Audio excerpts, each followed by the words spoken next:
Hello बच्चों, let's see this question and here this question say why is the one party political system not considered a good democratic system।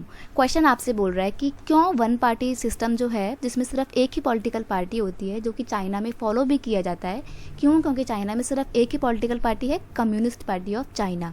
तो ये political system क्यों ज़्यादा अच्छा नहीं है या क्यों इसको डेमोक्रेटिक सिस्टम नहीं कहा जा सकता? ऑब्वियस सी बात है, इसका आंसर तो आप ऐसे समझ जाओगे कि अगर एक ही पार्टी है, लोगों के पास कोई चॉइस नहीं है, तो क्या वो एक ट्रू डेमोक्रेसी होगी क्या? बिल्कुल नहीं होगी। तभी तो हम कहते हैं कि चाइना में डेमोक्रेसी नहीं है, वहाँ पे कम्युनिस्ट रूल चल रहा है। तो यही है, वन पार्टी सिस्टम कभी भी डेमोक्रेटिक सिस्टम हो ही नहीं सकता है। जब आप अपने लोगों को चॉइस नहीं दोगे तो वो सिस्टम पॉलिटिकल डेमोक्रेटिक कभी नहीं होगा।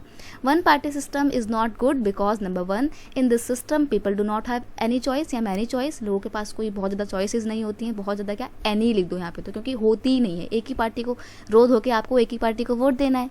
नेक्स्ट है, the system does not permit free petition of power to other parties. अब इस सिस्टम में क्या होता है कि जब एक ही पॉलिटिकल पार्टी है, जैसे कि चाइना में सिर्फ एक ही कम्युनिस्ट पार्टी है, तो बाकी की जो छोटी मोटी पार्टी हैं वो या तो हो ही नहीं सकती, इमर्ज ही नहीं कर सकती, और अगर इमर्ज करती भी है ना तो वो कॉम्पिटिट ही नहीं कर सकती हैं। क्यों नहीं कर सकती? क्योंकि कम्युनिस्ट पार्टी ने उसको परमिशन ही नहीं दी कि वो भी एक पॉलिटिकल पार्टी बने। तो वो सिर्फ एक इलीगल तरीके से बनी हुई पॉलिटिकल पार्टी होती है, कॉम्पिटिट नहीं कर सकती है क्योंकि मेन पार्टी ने उसको परमिशन नहीं दी कॉम्पिटिशन करने की।